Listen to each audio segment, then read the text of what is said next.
zinazohitajika alikuwa akiwasaidia, na mbali ya hivyo alikuwa hana ubaguzi wa rangi wala ubaguzi wa dini.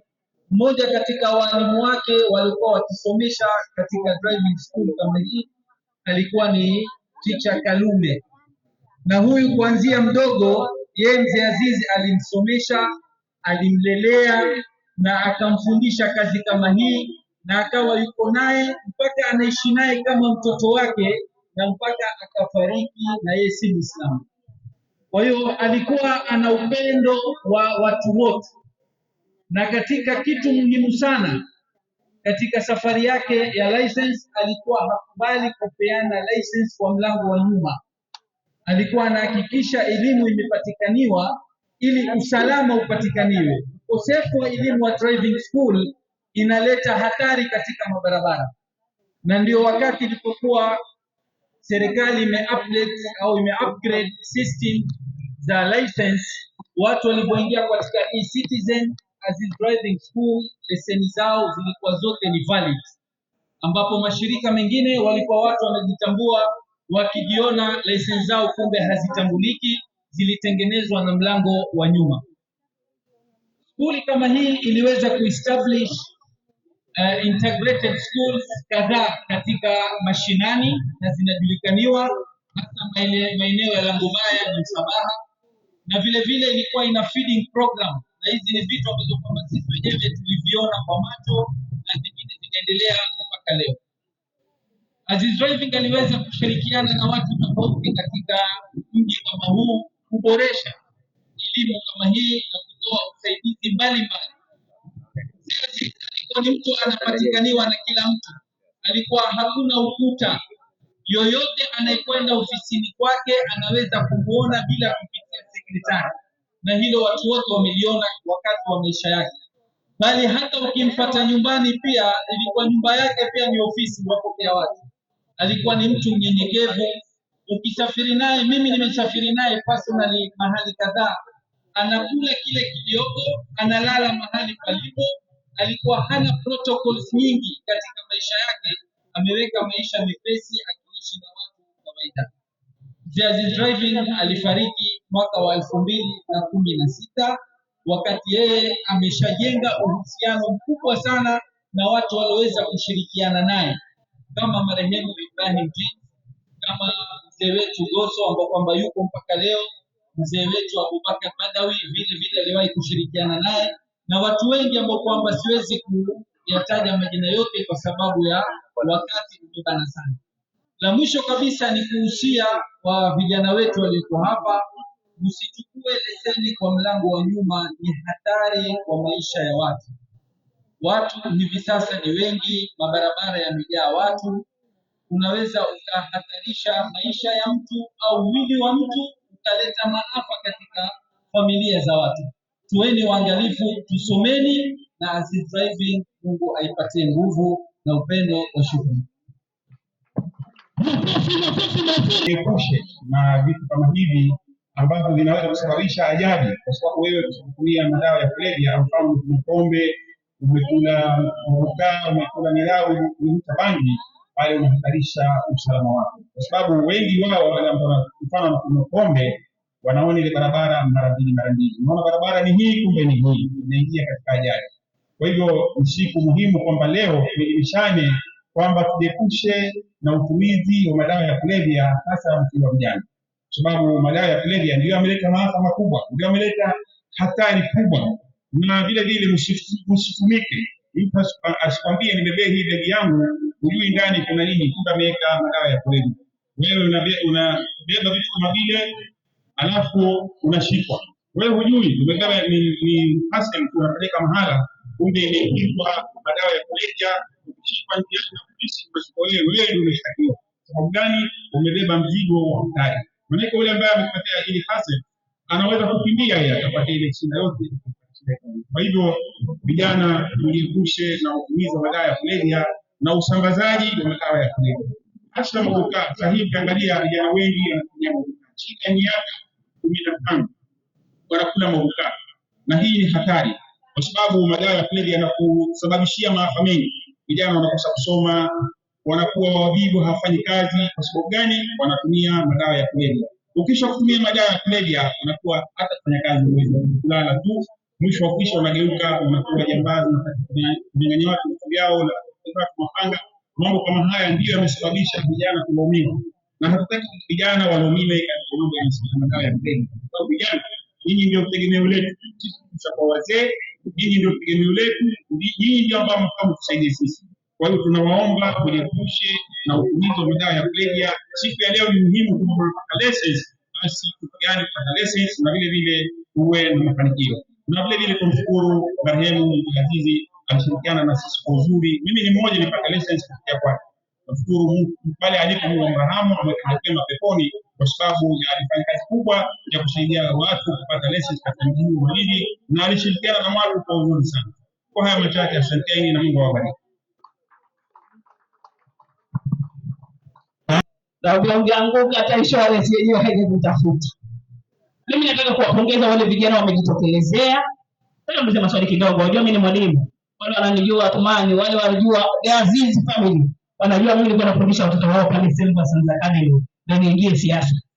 Wale ambao wamepeleka pikipiki, boda boda kwa mwaka mzima bila driving license, nyosha mkono. Mwaka mzima mpeleka pikipiki bila driving license, nyosha mkono. Kama mimi bila driving license. Miaka mitatu. Miaka mitano. Barabarani. Msomano wanafikiria. Msomano wanafikiria. Wacha nishukuru kuwaona. Mimi ni wa Malindi.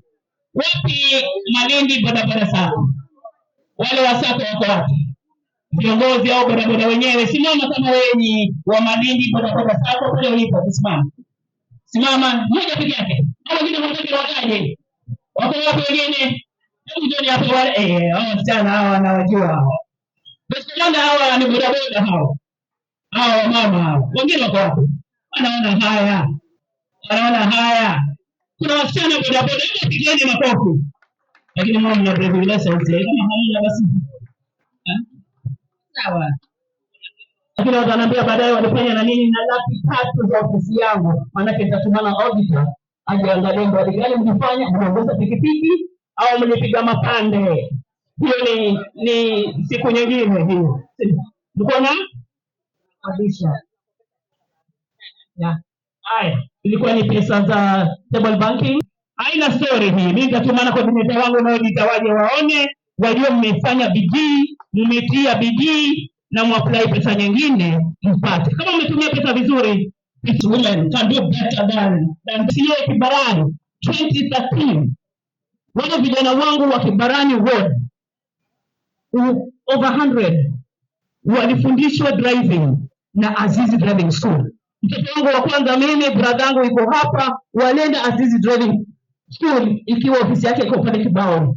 Kwa hivyo pale Kibarani ward vijana wengi wako na driving license na za kutoka Azizi Driving School. Hebu pigeni makofi Aziz. Congratulations at 50 years. Thank you so much. Kwa hiyo Kibarani huwezi pata vijana hawana driving license. Pengine wale walikuja baadaye. Lakini wale walikuwa 2013, 2017 nikiwa MCA wa Kibarani wako na driving license na zote ni za Azizi Driving School. Congratulations. Congratulations. Mungu awaweke. Mheshimiwa Amina.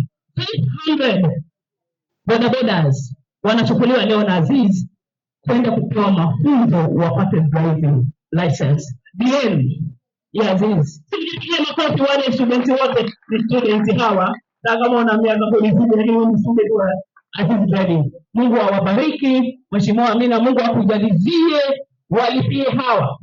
Mimi vile sako zao nimeambiwa sasa hivi Malindi kuna ward sako wakiapply pesa za ngafu nitawapa. Ile kubwa ya Malindi bodaboda sako walishapeana 300,000, zile za ward wale watapply watimize masharti. Lakini pesa ya serikali, pesa nitawapa. Hatuna shida. Tumekuwa na delay kubwa mwaka huu wote hatujapata pesa za ngafu. Hata kule Muyeye nilipokuwa niwaelezea hivi, zile group zile apply hawajapata pesa mpaka sasa. Lakini tunatarajia kabla mwaka hujafungwa wa kifedha before 30th of June tutakuwa tumepata pesa. Zile grupu zilizofaulu tuwape pesa zao, wengine waapply na wapenda wa Malindi, lakini kwa sababu ya majukumu mengi mimi nimeamkia hapa. Nilishuka hapa Malindi kwa sababu tuone wale jamaa zetu familia zao walipigiwa. Nishawaona na Mheshimiwa Amina, tumepeana rambirambi za Mheshimiwa Gavana Gideon Mung'aro, na ni wapi pongezi za Mheshimiwa Gideon Maitha Mung'aro kwa kuwa mnaenda kuwa madrivers. Huyo ni Papa G, mimi ndo Mama G. Halo, mmepokea salamu zake? Salamu za Gavana Gideon Maitha Mung'aro mmezipokea?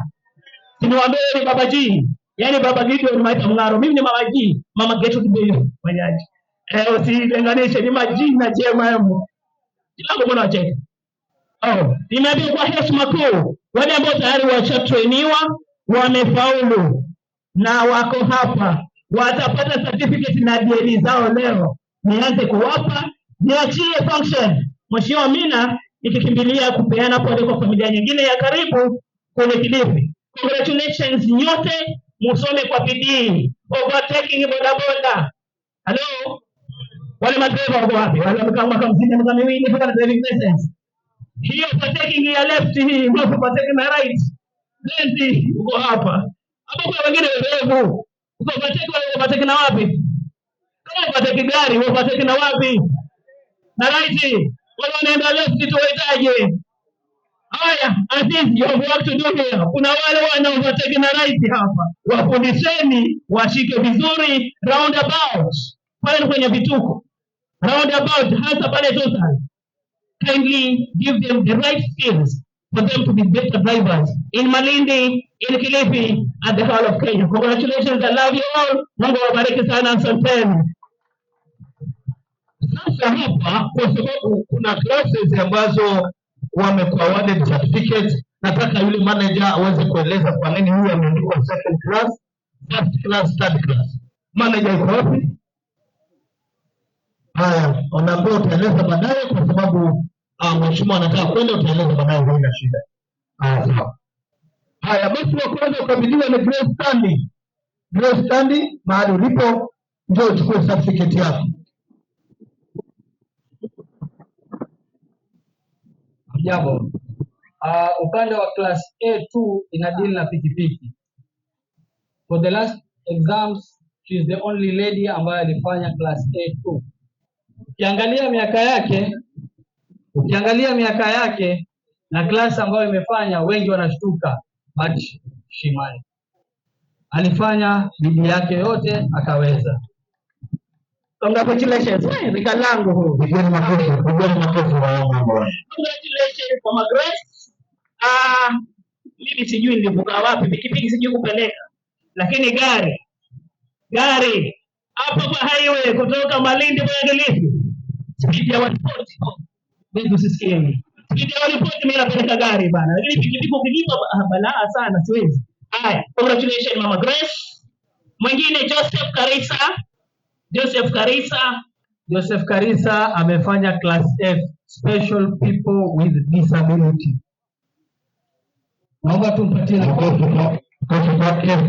congratulations. Wow. This is giving him morale. Disability is not inability. Congratulations, brother Joseph Karisa. Pigeni makofi Joseph pigeni. Amina, ile gari unaacha Malindi, ukienda bunge utampa kidogo Joseph afanye practice, ndio Joseph. Yeye ndio shikilia kwa mtaani, ukirudi alafu peane your official driver. Congratulations Joseph, pigeni makofi Joseph. Class D1. Upande wa class D1 tuko na mwanamke ambaye amefanya class D1 ni PSV matatu. Anaitwa Caroline Wanjiku. Matatu driver. What the man can do, the women can do the best. Kumbe ndio huyu best commander. Makofi sana. Hapa mzuri sana. Hii nimekupongeza. Kama ni huyu na hii class D1. Best commander usinunue gari. Huyu atapeleka matatu utakuwa kwa hivi. Congratulations dadangu Caroline. Congratulations. Asante sana. Maria Wanjiku class A3. Class A3 Inasemekana ni tuktuk. Amefanya kozi yake ya tuktuk ambaye ni Maria Wanjiku. Wapigeni makofi wivu vijana, vipi nyinyi? Wajua pale wanawake wazungu hapo, matatu, tuktuk, bodaboda, hamtuwezi kabisa. Congratulations Maria Wanjiku. Haya, tuktuk. Mimi ukiniona uma nini nishukishe kwa gari unipandishe, maana hii na bodi kidogo lakini bodaboda wewe. Haya, congratulations. Susi Ruben, class B. Class B. Hii ni kama ile yangu. Susi Ruben, karibu. Kando na hiyo, ningependa muangalie upande wa pili. Kuna demonstration moja ambayo ni jambo muhimu. That's why you went for this class. Congratulations. Pigeni makofi Mama Susi. Wana mpigi makofi. Mwasia wivu nini? Pigeni makofi nini? Lakini napeleka magari yote. Lori ndio siwezi. Hello, Mheshimiwa Amina, kwa upendo mwingi sana ni kupongeze, umechukua jukumu la muhimu kuweza kufanya vijana wetu wa mama wetu wawe wenye busara na kufuata sheria za barabara. Ni muhimu sana. Accident nyingi zinasababishwa na wale ambao hawana driving licenses nyingi kwa sababu ya makosa kama yale tumeyaona pale. Moja au ya breki, wiper hajui ziko wapi, clutch haijui iko wapi. Tuombe Mungu mwende mimi mafunzo yote mfaulu. Certificate najatoa mimi maana mimi ndo mama lawa. Na wewe mimi na wewe wajua mpaka afatiliziwa. Mimi nakueleza na mwisho na siasa. Halo, tufanye kazi. Tufanye kazi, tupate faida na uongozi ulio sahihi. Usidanganye kama vijana. Usitumike vibaya. Kama hayo. Mheshimiwa mimi anafanya. Ndio kufaidisha wewe na jamii yako. Ukweli uongo. Ukweli uongo. Ile maandamano ya nini? Ile maandamano ya nini? Yana yaliwapa driving license, driving school. Mtanifioti. Tufanye ndio ya muhimu. Tumie yule kiongozi cha serikali hizi. Kwa hiyo kama ni pesa za mtu, ni za mama mbele. Ama chini. Mimi ndio kuwatimia. Hakuna mwingine. Kama ni mpinga na kindi, Mheshimiwa Amina. Wale wanampinga na miradi yake ndani ya Kilifi. Walianza na mradi wa Huduma Center. Tuenda weka jiwe la msingi, wakachochewa, wildlife huku, wildlife huku. Huduma Center imeanzishwa, haijaanzishwa. Mpigeni makofi Mheshimiwa Amina. Sasa hivi kwa kule Malindi High School. Anataka kuweka MTC. Kenya Medical Training Institute hapa ndani ya Malindi. Iko kule Kilifi peke yake. Sasa hivi wanasiasa wengine wanaanza kutia chochocho mpaka tukuje mimi nipigie kwa kuonyesha anajua ukweli. Na ameniambia ile ardhi walikuwa na Malindi High anaenda kutoa title deed na ile KTC itajengwa. Ni muhimu, si muhimu? Kama ulikuwa na kuweza mwenzako yofanya saizi watia chonji, wataka kutia siasa. You are there. Mimi doing it. Mtasapotea nini? Mtasapotea chindwa. Wale wanaotia fitina katika miradi ya watu wa Malindi washindwe katika jina la Yesu. Kufanya unaweza fanya. Amina yofanya mchana mdogo watia siasa ho kiwanja sijui hii miradi yote Amina amepewa na serikali lazima ifanyike ndani ya Malindi. Ile mimi nimepewa na serikali najenga ule Kilifi haina conference hall yoyote. Mimi naenda kuianzisha kabla ya Juni. Haijawahi kuwa. Tulidanganywa tunajenga jumba la kina mama house nini. Muda uliisha bana. Tuache sisi ndio mamlakani tufanye kazi. Hatuna kwenye siasa sasa hivi. Sisi lazima tufanyie watu wetu kazi. Siasa 2027 kwani uongo? Ni mtaka maendeleo sasa hivi mtaka siasa. Mtaka maendeleo sasa hivi mtaka siasa. Tufanye siasa na maendeleo. Lakini kama ni siasa tu. Siasa bure. Sisi watu hivi hatutakubali. Sema ufanye. Sema usapoti mwenzako moyo ufanye. We are moving forward for Kilifi County. Lakini wasema tu hizi kelele hizi za chura hizi bana asizuia Amina kufanya miradi ndani ya Malindi bana. Na mimi nataka kuachia hiki moja. Tushike mbunge shika gavana Mung'aro, shika mama Mbei, ufaidiki katika viwango vyenu. Kama ni pesa za miradi za sako, mimi nitatoa. Kama ni driving school kama hivi na miradi ya Malindi, Mheshimiwa Amina atafanya. Zile zawadi ni pesa chini ya Mheshimiwa Gavana, tutafanya. Hii siasa ndogo ndogo zimepitwa na wakati ndani ya Kilifi, tuko nyuma. Tutumie hii miaka miwili watu wafaidike. Tukija simama 2027 nikwambie mimi nilifanya nini? Ulikuwa mamlakani Amina, ulifanya nini? Wewe ulikuwa mamlakani, ulifanya nini? Watu wakusikize. Usiseme saa hizi bwana. Mung'aro is there to stay. Na mimi ndio assistant governor hapa. Hello? Una deputy governor. Sio mnanijua? Mimi ni assistant. Hata hivi naleta hizo salamu za congratulation kutoka kwa Mheshimiwa Gideon Maitha Mung'aro. Mimi amenituma kule yeye, ameniambia niwapongezi hapa. Ukitoka hapo, ndio mama G. Walao, mama Mbeu, ndio assistant governor. Akitoka Mung'aro tu, governor. Mama Mbeu ndio governor. God bless you all. Mnawapenda sana. Dada yetu, mama yetu, Mheshimiwa Amina Mnyazi na viongozi wenzetu.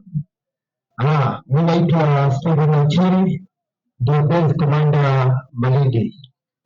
Malindi tuko na barabara nzuri, tuko na Azizi hapa. Hawa watu wawili barabara tumetengenezewa, tuko na Azizi hapa. Bila wewe unaenda kwa uwanja kwenda kufanyia driving test kule, na tuko na barabara nzuri na driving school hapa. Kitu ya pili ni mambo ya license. License ni kitu muhimu sana katika driving, katika uendeshaji wetu. Wewe unapewa kibali, hiyo inaonyesha kuwa unaweza kuendesha pikipiki. Wewe ukiendesha pikipiki na hauna driving license, basi ni kusema kuwa wewe hujui kuendesha pikipiki. Hata kabla sijaendelea, niko na Sergeant Emmanuel atakuja afundishe kidogo mambo ya pikipiki na kuendelea.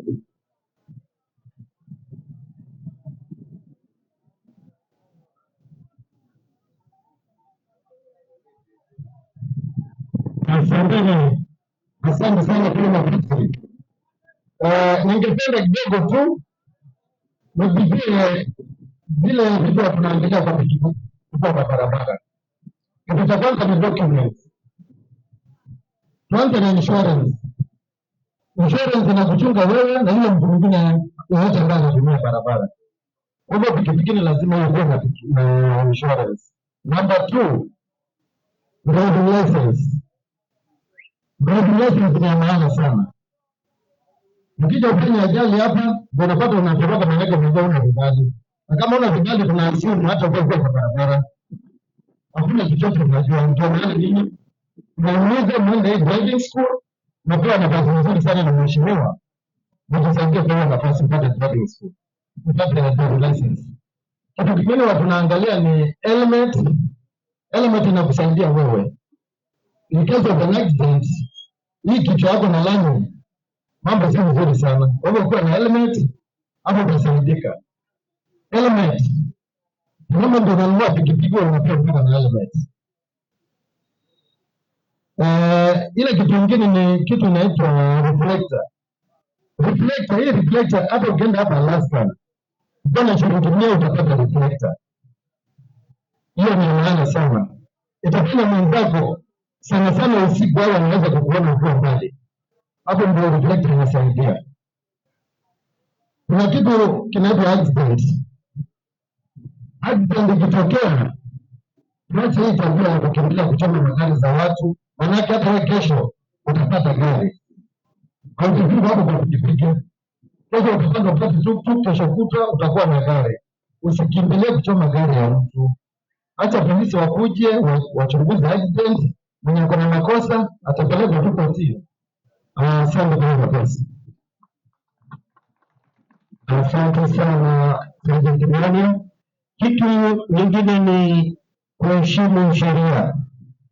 Vile umesikia wewe uko town, na unakimbiza pikipiki ni kama unafukuzwa.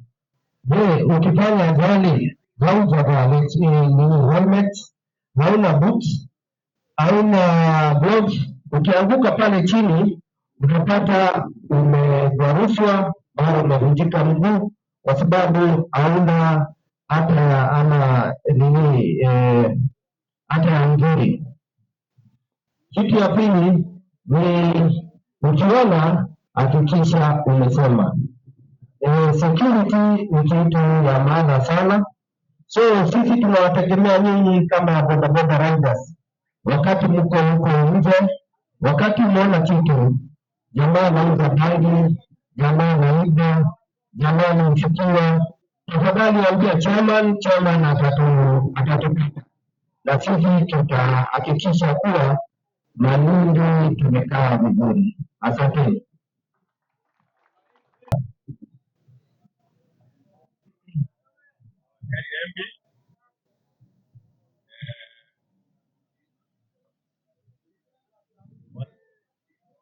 Wananchi, vijana,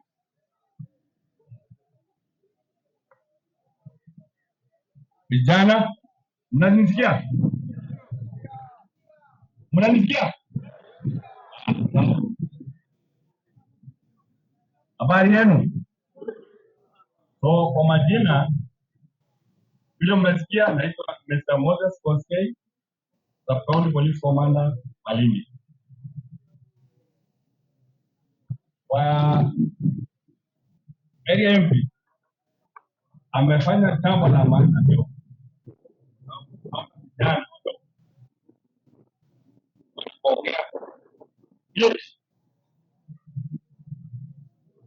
Ya driving school na ni maana sana. Ukiwa na hiyo test itakuwezesha wewe sasa uwe unaendesha gari ama hiyo pikipiki yako kwa ile njia inafaa.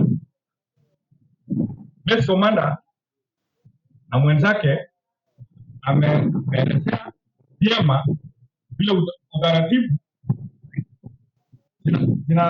zinazozingatia unazingatia. Unajua sisi tunataka kupanda ile ingine bara, kweli yangu haitakuwa na mtaniwa radi. Sawa.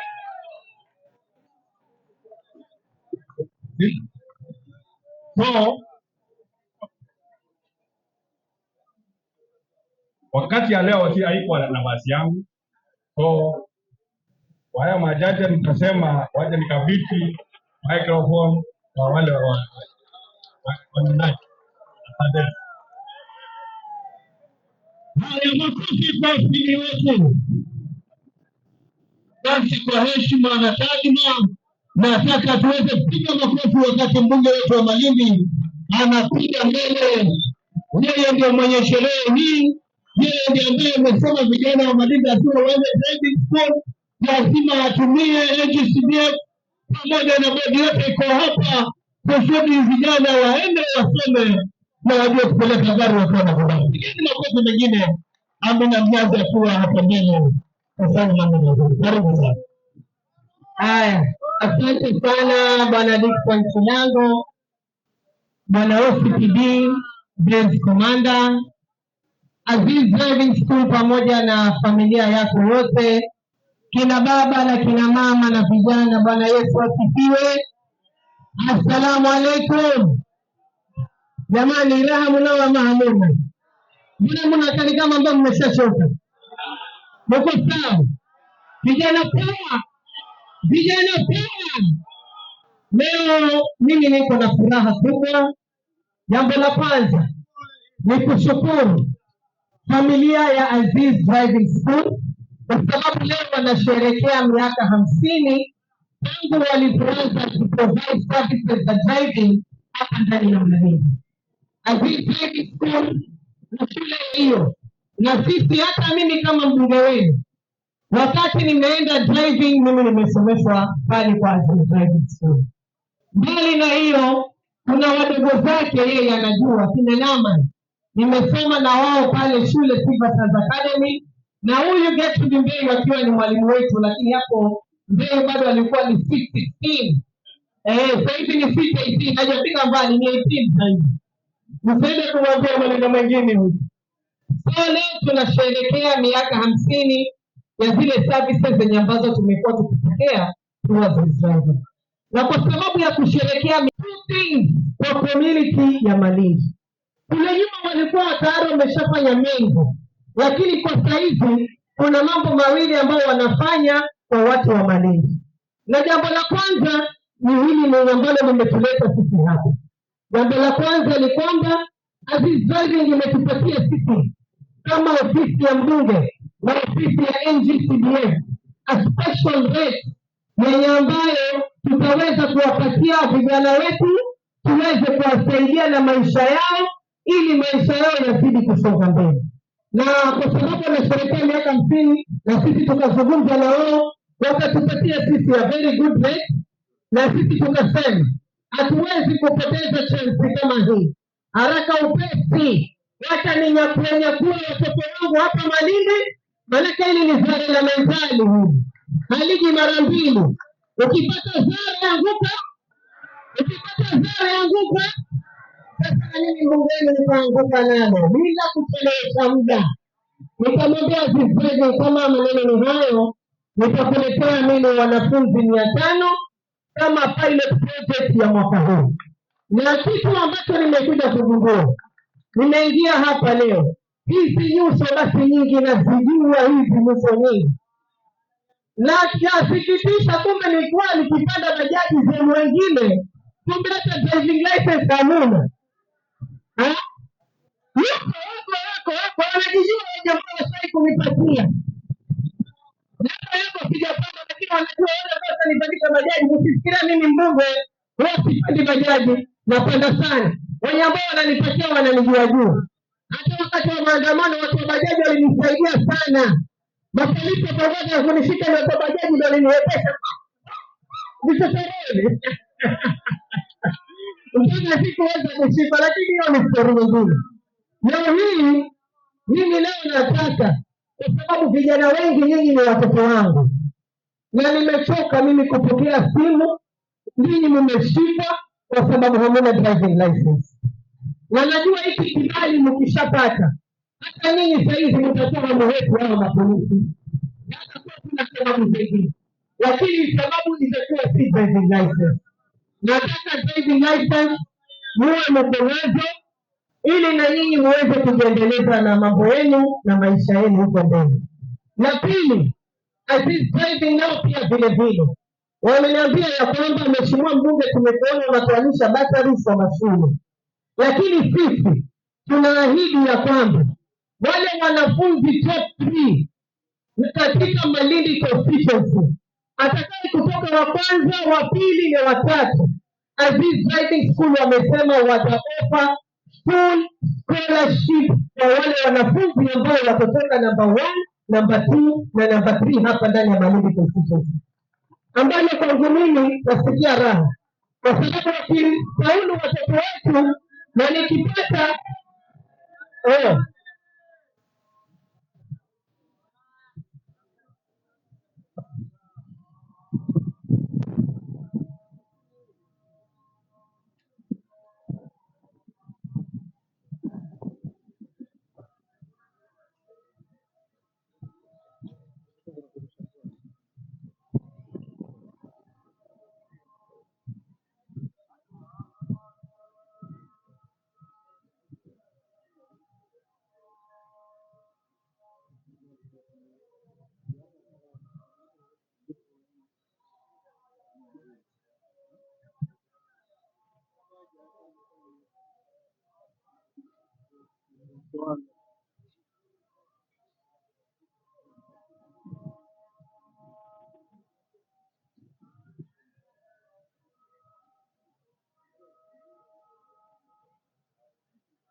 sasa wanafunzi wenye ambao tumechukua tumechukua across the whole constituency.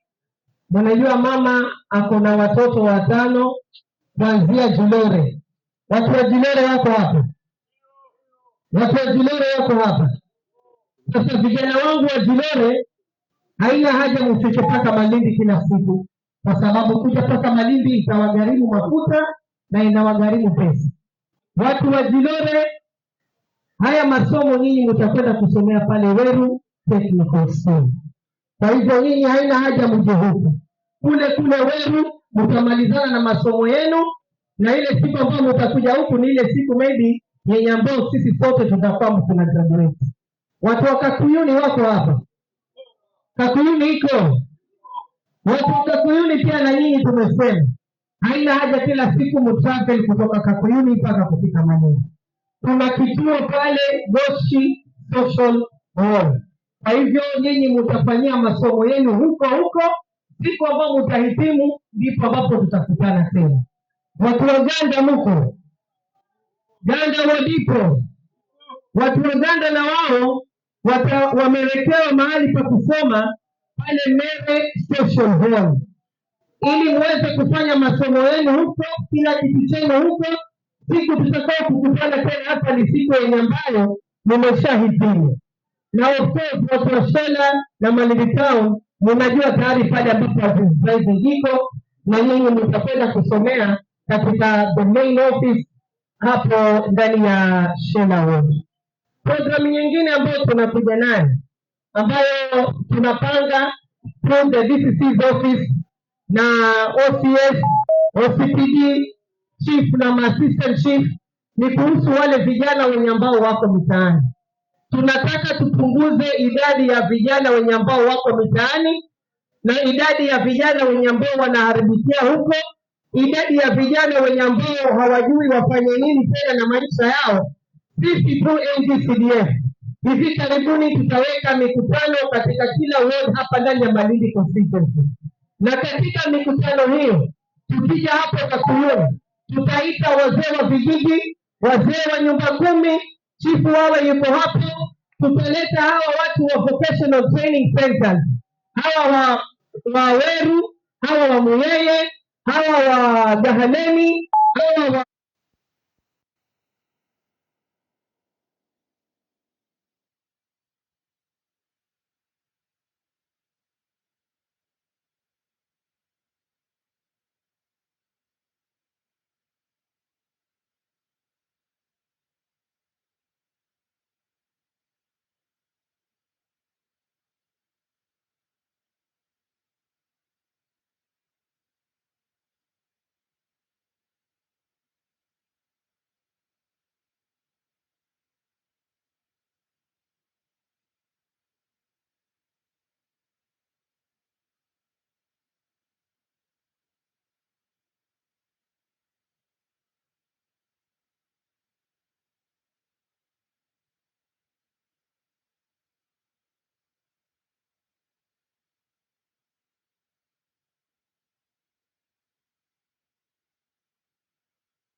na waheshimu, lakini siwaogopi, na kama mdomo niko nao, na kama ni chochote, na kama ni watu pia na mimi niko nao.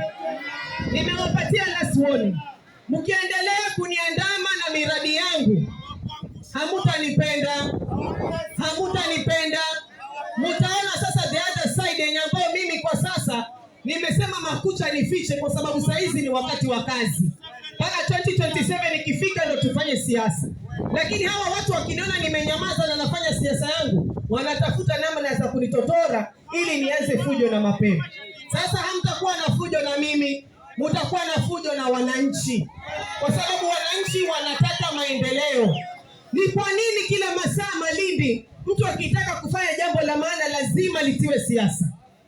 Ni Malindi imekuwa haiendelei kwa sababu ya siasa za wanasiasa wa hapa Kilifi County. Kila masaa. Hilo mimi sitakubali.